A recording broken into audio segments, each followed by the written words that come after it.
ये सरकार की मानसिकता है, सरकार क्या कराना चाह रही है, नहीं कराना चाह रही है। सरकार के खुद मुखबिर से उनके मंत्री लोग नहीं जान रहे हैं। हम लोग के लिए नहीं दिक्कत है, हम लोग के लिए 6 महीना बाद चुनाव, आज चुनाव होगा तो आज हम लोग 24 आवर्स चुनाव लड़ने के लिए तैयार है। लेकिन आपने अभी कहा कि विपरीत नहीं जाएंगे। नहीं, उसमें तो हम लोग का जाने का संभव नहीं है कि जाएंगे, अनुसूचित में हम लोग जाने का प्रयास नहीं करेंगे। हम लोग जाने का, जाकर भी हम लोग क्या करेंगे। और इसमें अगर मान लीजिए किसी कारणवश आपको टिकट नहीं मिलता है तो यदि किसी कारणवश टिकट नहीं मिलेगा, हम तो कहते हैं जिलाध्यक्ष जी से कहते हैं, विधानसभा अध्यक्ष जी से कहते हैं कि सर्वे करा लीजिए। यदि सर्वे में हमारी तरफ नहीं आ रहा है तो हमको मत लड़ाइए, किसी दूसरे को लड़ाइए, बाकी सर्वे करा कर टिकट दीजिए। नहीं, यदि आप कोई मनमानी करेगा तो हम चुनाव लड़ने के लिए तैयार। पहले आप लोग की एक बैठक हुई थी, उस बैठक में ब्लॉक अध्यक्ष भी बदले गए थे जोरी घाट का, ये क्या पूरा प्रकरण था? मतलब आप अपने अध्यक्ष जी से कहना ये चाहते हैं कि जो भी प्रत्याशी हो मधुबन विधानसभा का ही निवासी हो, मधुबन विधानसभा की निवासी हो, जो सबके सुख दुख में चल रहा हो उसको देख लिया जाए, उसके बाद कर तो उसे उसको राय लेकर राष्ट्रीय अध्यक्ष जी उसको टिकट देने का काम करें। जब आप इतना अखिलेश जी से आग्रह कर ही रहे हैं तो एक दो नाम भी ले लेते हैं। तो कैंडिडेट तो हमारे बड़े लोग थे जी, क्योंकि उन लोग को चाहिए कि हमारे सब छोटे कार्यकर्ता को, आप लोग एक एक बार पद प्राप्त कर लिए हैं तो छोटे कार्यकर्ता को भी मौका देना चाहिए, और छोटे कार्यकर्ता को मौका आप लोग देंगे तभी हौसला बुलंद होगा कार्यकर्ता का। आज आप लोग का उसी में सम्मान है। वाला विषय मैं भूलूंगा नहीं कि एम्बुलेंस और सौदागर एकदम एकदम इस पर आप कमेंट कहीं कर सकते हैं, हमको कौन भी कर सकते हैं। जी। माखन लाल चतुर्वेदी राष्ट्रीय पत्रकारिता एवं संचार विश्वविद्यालय सहित देश में और जो अन्य विश्वविद्यालय और महाविद्यालय हैं पत्रकारिता और जो उनमें पत्रकारिता की पढ़ाई कर रहे हैं विद्यार्थी, उन सबके लिए आपका प्यारा संदेश क्या है? नमस्कार, आप देख रहे हैं राष्ट्रीय और मैं संस्कार श्रीवास्तव। स्वागत है आपका फिर से एक बार अपने राष्ट्रीय के प्रश्नोत्तर के एपिसोड 28 में। और इस बार जो शख्स हमारे साथ मौजूद हैं वो समाजवादी पार्टी के नेता हैं धर्मेंद्र यादव धर्मू जी। स्वागत है सर आपका। सबसे पहले मैं आपका स्वागत और धन्यवाद करते हुए आपके चैनल को और इस चैनल के माध्यम से मैं आप लोगों को, जनता जनार्दन को, मैं हर कार्य को, हर शैली को अवगत कराने का काम करता हूं। इसके लिए आपका बहुत बहुत धन्यवाद। एक छोटे से कार्यकर्ता को आप लोग मौका देकर बात करने का मौका दिए। आप सबसे पहले तो मैं इसको क्लियर कर दूं कि आप खुद से कह रहे हैं छोटे कार्यकर्ता हैं, परंतु आप समाजवादी पार्टी के एक वरिष्ठ नेता हैं, विधानसभा सचिव हैं। तो बढ़ते हैं प्रश्न की तरफ। आपका राजनीतिक सफर कब शुरू हुआ? राजनीतिक सफर मेरा 2001 से शुरू मैंने किया। जी। हाँ, 2001 से मैंने राजनीतिक में कदम रखा। तो राजनीति में जब आपने 2001 में प्रवेश किया तो समाजवादी पार्टी को ही क्यों चुना आपने? समाजवादी पार्टी को माननीय मुलायम सिंह यादव को, लोहिया जी को और जनेश्वर मिश्रा जी को, डॉक्टर भीमराव अम्बेडकर जी को, सारे महापुरुषों को मैं श्रद्धा का सुमन अर्पित करते हुए, हमको माननीय मुलायम सिंह यादव जी की नीति हम लोग सुनते थे, टीवी पर देखते थे, माननीय मुलायम सिंह यादव का भाषण हम लोग सुनते थे और देखते थे। तो हम लोग उस समय से पढ़ते थे, स्कूल जाते थे, आते थे, तो उसके बाद हम लोग देखते थे नौजवान का और किसानों के हित की बात करते थे तो माननीय मुलायम सिंह यादव करते थे। उनके अलावा कोई हम लोग को चारा नहीं लौका था कि कोई जनता के हित का बात करता था। बढ़ते हैं अगले प्रश्न की तरफ। आपने बताया कि मुलायम सिंह यादव जी से प्रभावित होकर के समाजवादी पार्टी का इन्होंने दामन थाम लिया। तो समाजवादी पार्टी में आप 2001 में ही समाजवादी पार्टी का दामन थाम लेते हैं और आज हम 2026 में बैठे। ऐसे में इतना लंबा राजनीतिक सफर होने के बाद भी अभी तक आपने संगठन में किस किस दायित्व पर कार्य किया है और क्या कभी चुनाव भी लड़े हैं? मैंने संगठन में छोटे सेटर बूथ से मैंने काम शुरू किया और जिला विधानसभा सचिव तक मैंने जाने का काम किया। चुनाव हम होने की वजह से मैंने 2010 में चुनाव लड़ा था। जिला पंचायत का प्रथम मैंने चुनाव लड़ा था। हाँ, अब अपने जीवन में अब तक कई बार आपने चुनाव लड़ा? 3 बार मैंने चुनाव लड़ चुका हूँ अब तक। तीनों बार क्या कारण रहा कि आपको विजय नहीं मिला? कारण रहा कि मैंने जनता के बीच में तो बराबर चलने का काम मैंने करता हूँ, जी। जनता के सुख दुख में जाने का मैंने काम करता हूँ और हर काम में चढ़ बढ़कर मैं भागीदारी लेने का काम करता हूँ। अब कहीं से वार्ड नंबर 17 के जनता को कहीं से चूक आ जाती है कि हमको नहीं स्वीकार करते हैं, मैं उन लोग का धन्यवाद करता हूँ कि जिसको आप लोग चयन ने किया है वो बहुत अच्छा काम किए हैं। बाकी एक बार आप पुनः आप लोग मुझसे जुड़ने का काम करिए और विचार करने का काम करिए, आप लोग की एक बार मुझे अवसर देने का काम करिए। वार्ड नंबर 17 जनपद मऊ के अंतर्गत आता है, जिसका नाम है रसूलपुर। आप वहीं से दावेदारी रखते हैं जिला पंचायत पद हेतु। तो अगर आप चुनाव जीत जाएंगे तो आपकी योजना क्या होगी? जनता के लिए क्या कुछ अलग करना चाहते हैं? जनता के लिए मैंने इसके पहले मैं मुखार बिंदु से अपने और मीडिया के भाई के जानने का मैंने प्रयास किया, जनता को जनाने का प्रयास किया। हम चुनाव यदि वार्ड नंबर 17 से मैंने जीत जाता हूं तो समझ जाइए कि एक एम्बुलेंस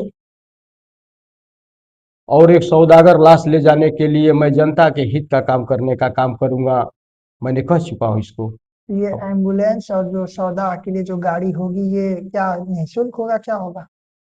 निःशुल्क आप तेल डालकर ले जा सकते हैं। जहां आपका 700 800 लगेगा तहाँ आपका 300 में काम चल जाएगा, तो आपका 500 किसान के हित का बचेगा ना, जी। 500 बचेगा उसका, तो उसके फायदा होगा। जी। हाँ, तो ये जो सुविधा होगी, अगर मान लीजिए कोई दूसरे वार्ड का भी मांग दे तो, जैसे आप तो वार्ड नंबर 17 से जिला पंचायत होंगे, और कोई दूसरे वार्ड का भी मांग दे तो? यदि दूसरे वार्ड का मांग देगा, हमारे यदि वार्ड में नहीं कोई सा काम रहेगा तो भाई उसका भी हेल्प करने का काम करेगी गाड़ी। यह नहीं है कि केवल रसूलपुर के लिए वो क्षेत्र की काम करेगी। यदि रसूलपुर से खाली गाड़ी रहेगी तो किसी साथी का हेल्प कर सकती है और किसी साथी का सुख दुख में जाने का काम करेगी। आपके वार्ड में कितने ग्राम सभा है? हमारे वार्ड में 17 18 ग्राम सभा है। तो इस बार क्या लग रहा है? इस बार लग रहा है कि हम लोग विजय प्राप्त होगी हमारी। और ये लग रहा है कि नहीं कि चुनाव होगा कि नहीं होगा? अब ये सरकार की मानसिकता है, सरकार क्या कराना चाह रही नहीं कराना चाह रही। सरकार के खुद मुखबिर से उनके मंत्री लोग नहीं जान रहे हैं कि चुनाव कब होगा कब नहीं होगा। जनता और कैंडिडेट एकदम परेशान ही है कि समय से होगा कि नहीं होगा, क्या उसका निश्चित है। अगर मान लीजिए देरी हो रही तो इसमें आप लोगों को क्या दिक्कत हो रही है? दिक्कत क्या जो चुनाव कैंडिडेट है उनका खर्चा बढ़ेगा और क्या होगा। जी। समाज में आना जाना, जो समाज के लिए प्रतिदिन काम कर रहे हैं उनको तो करना ही है। उनको तो आज चुनाव हो साल भर बाद चुनाव, उनको तो चुनाव लड़ना ही है। जो तत्काली आएंगे लड़ने के लिए उनके लिए दिक्कत होगी, हम लोग के लिए नहीं दिक्कत है। हम लोग के लिए 6 महीना बाद हो चुनाव, आज चुनाव होगा तो आज हम लोग 24 आवर्स चुनाव लड़ने के लिए तैयार है हम लोग। जी। हाँ, तो इसमें अगर मान लीजिए सीट पिछड़ा ना होकर के अनुसूचित हो जाए, या यदि अनुसूचित हो जाएगी तो अब अनुसूचित का नेतृत्व करने के लिए हमारे आदरणीय जिलाध्यक्ष जी दूधनाथ यादव जी हैं। तो दूधनाथ यादव जी तो पिछड़ा से ही आते नहीं, पिछड़ा से आते हैं तो वो लोग चयन करेंगे ना हैं। जी। कि हमारा अनुसूचित का कैंडिडेट क्या है, उसको आप लोग जिताने का काम करिए। तो उसको आपका भी समर्थन रहेगा? बिल्कुल समर्थन रहेगा, पार्टी के विपरीत जाने का काम मैं नहीं करूंगा। अगर मान लीजिए पार्टी ने आपको ही टिकट नहीं दिया तो?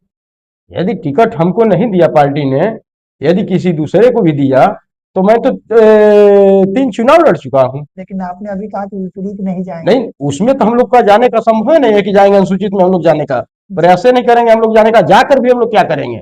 और इसमें अगर मान लीजिए कहीं किसी कारणवश आपको टिकट नहीं मिलता है तो? यदि किसी कारणवश टिकट नहीं मिलेगा, हम तो कहते हैं जिलाध्यक्ष जी से कहते हैं, विधानसभा अध्यक्ष जी से कहते हैं कि सर्वे करा लीजिए। यदि सर्वे में हमारी तरफ नहीं आ रहा है तो हमको मत लड़ाइए, किसी दूसरे को लड़ाइए, बाकी सर्वे करा कर टिकट दीजिए। और नहीं, यदि आप कोई मनमानी करेगा तो हम चुनाव लड़ने के लिए तैयार हैं। आपने इस बातों को जब अपने विधानसभा अध्यक्ष और जिला अध्यक्ष जी के समक्ष रखा तो उनकी क्या प्रतिक्रिया थी कि सर्वे होगा?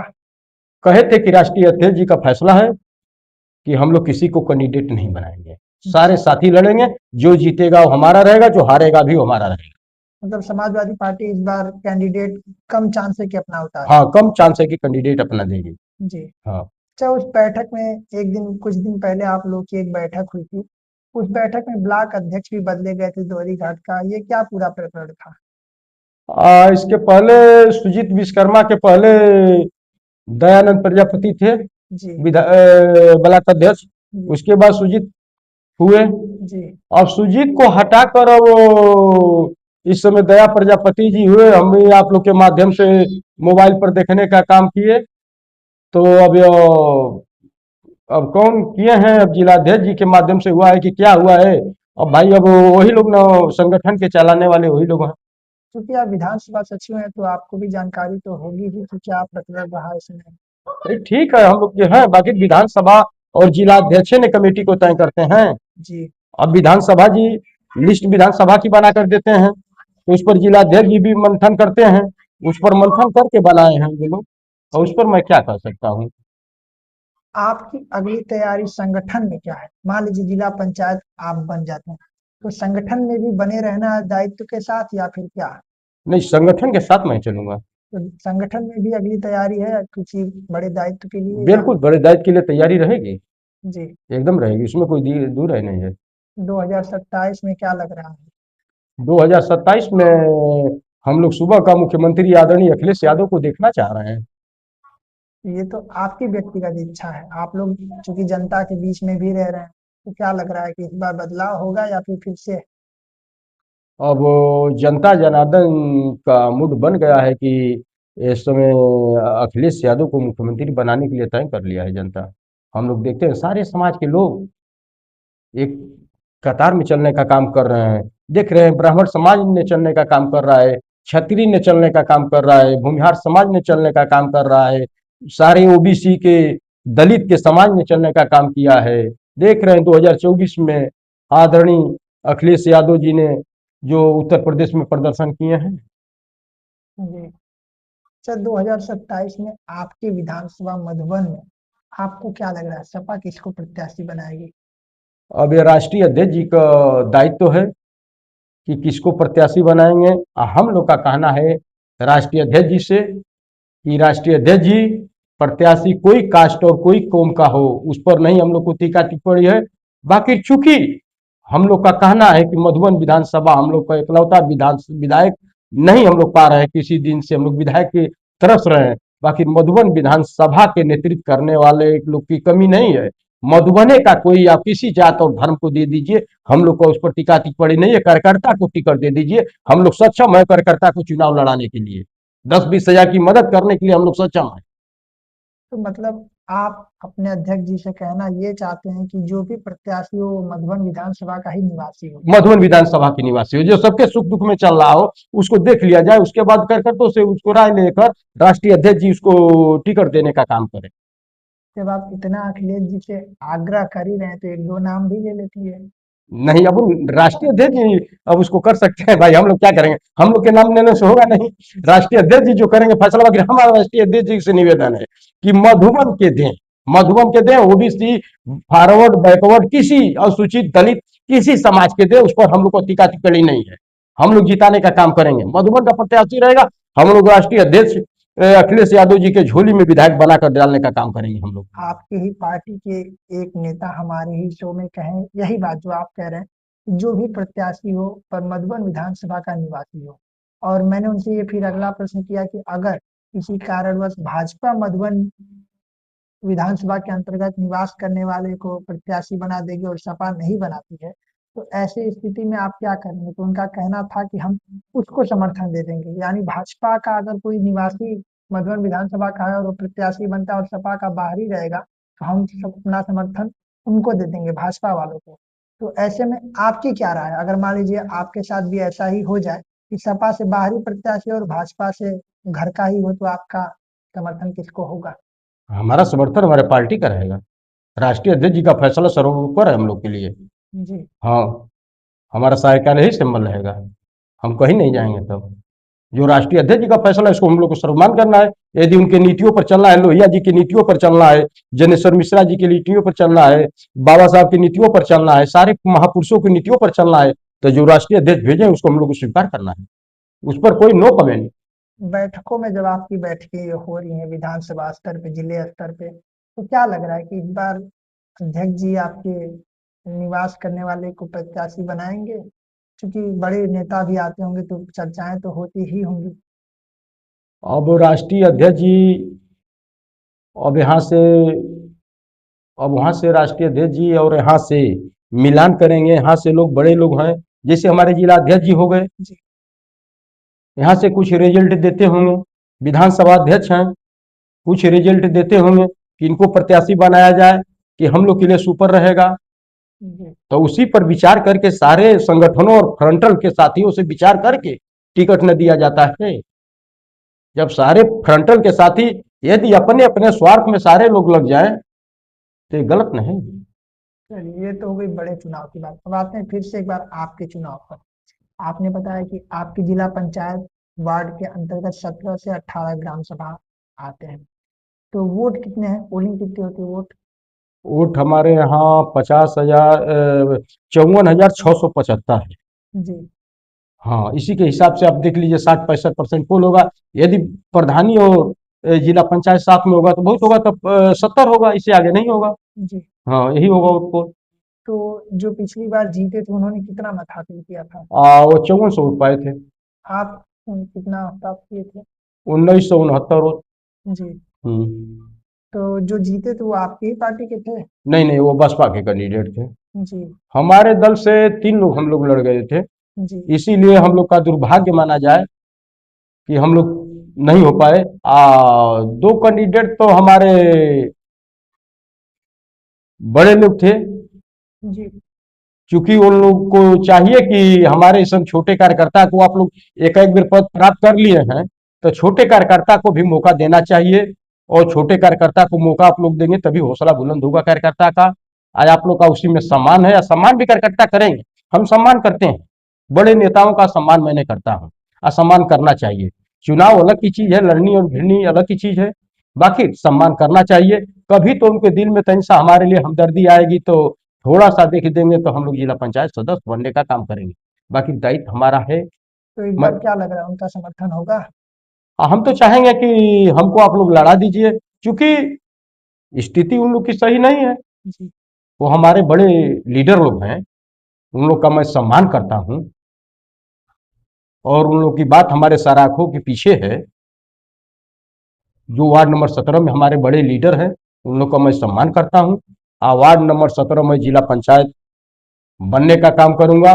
मैं गर्व के साथ कहता हूं कि वार्ड नंबर 17 में मैं जिला पंचायत बनूंगा। इस मीडिया इस चैनल के माध्यम से मैं कहना चाहता हूं कि बन जाऊंगा तो वार्ड नंबर 17 में जाना जाएगा कि हाँ, कोई जिला पंचायत का लड़का एक है। नाली और खड़िंजा तो तमाम लोग कराते हैं। राष्ट्रीय अखिलेश यादव मुख्यमंत्री तमाम आए, तमाम गए, बाकी आदरणीय अखिलेश यादव हमारे, जी जो 102 नंबर गाड़ी, 108 नंबर गाड़ी चलाने का काम किए, उनका कहां से विचार आया चलाने का काम किए। उसी तरह मैं सौदागर ले जाने के लिए, लाश ले जाने के लिए एक गाड़ी देने का मैं काम करूंगा। उसके बाद मैं एक एम्बुलेंस देने का काम करूंगा। यह हमारी सोच है वार्ड नंबर 17 के साथियों के साथ। मैं नौजवान साथियों से, माताएं से और पिता तुल्य से मैं कहना चाहता हूं, मेरा हाथ जोड़ के निवेदन है कि आप लोग एक बार मुझे मौका अवश्य दें। इस नौजवान साथी को, नौजवान का पीड़ा नौजवान नहीं समझेगा तो दूसरा कोई क्या समझेगा। मैं आपसे कहना चाहता हूं, आप अपने चैनल के माध्यम से इस बात को उठाने का काम करिएगा जी और राष्ट्रीय अध्यक्ष जी के कान तक पहुंचाने का काम करिएगा। राष्ट्रीय अध्यक्ष जी नौजवानों का आवाज सुनकर वाहन करके 2027 में सरकार बननी जा रही है। यदि उसके पहले जिला पंचायत का चुनाव हो गया, हम लोग नेतृत्व करने का काम करेंगे, तो जाना जाएगा कि जिला पंचायत का कोई एक लड़का है, नेतृत्व करने का काम कर रहा है। हम सबके सुख दुख में जाते हैं, किसी जात और पात को किसी को बांटने का काम नहीं करता हूं मैं। जीतने के बाद फिर से एक बार मुझको आप वक्त देंगे कि नहीं इंटरव्यू के लिए? बिल्कुल वक्त देंगे आपको, आपका सम्मान रहेगा, किसी साथियों का सम्मान रहेगा। तो ये वाला विषय मैं भूलूंगा नहीं कि एम्बुलेंस और सौदागर। एकदम एकदम, इस पर आप कमेंट कहीं कर सकते हैं, हमको कहीं भी कर सकते हैं। जी जीतने के 1 महीना बाद जी सौदागर लाश ले जाने के लिए आकर आप देख लीजिएगा, पता कर लीजिएगा क्षेत्र में कि 1 महीने बाद सौदागर लाश ले जाने के लिए हमारी गाड़ी नहीं लौटेगी।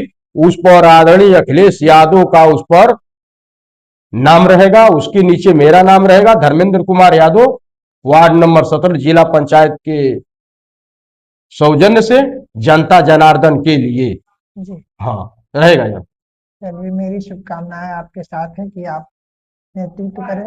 और इसी के साथ साथ एक और क्वेश्चन लास्ट ये है कि अपने वार्ड के सम्मानित जनता से आपने आग्रह तो कर ही लिया कि आपको विजय प्राप्त कराएं, आप नौजवान पे विश्वास जताएं और आपको चुनाव जितवा दें। तो लास्ट क्वेश्चन आपसे ये भी है कि आपके जनता के अलावा जो माखनलाल चतुर्वेदी राष्ट्रीय पत्रकारिता एवं संचार विश्वविद्यालय सहित देश में और जो अन्य विश्वविद्यालय और महाविद्यालय हैं पत्रकारिता के, और जो उनमें पत्रकारिता की पढ़ाई कर रहे हैं विद्यार्थी, उन सबके लिए आपका प्यारा संदेश क्या है?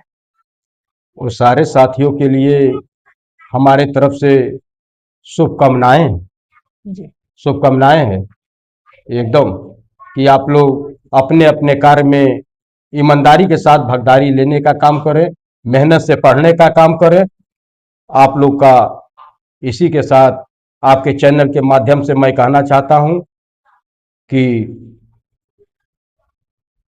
सारे जनता को आभार व्यक्त करता हूं, और आपका बहुत बहुत धन्यवाद बहुमूल्य समय देकर मुझसे बात करने का। ऐसा और इंटरेस्टिंग इंटरव्यू देखने के लिए स्टे कनेक्टेड विद राज को आपके प्रति बहुत बहुत धन्यवाद सर। नमस्ते, मिलते हैं अगली नमस्ते। सफलता पर आपके साथ। धन्यवाद, धन्यवाद। धन्यवाद।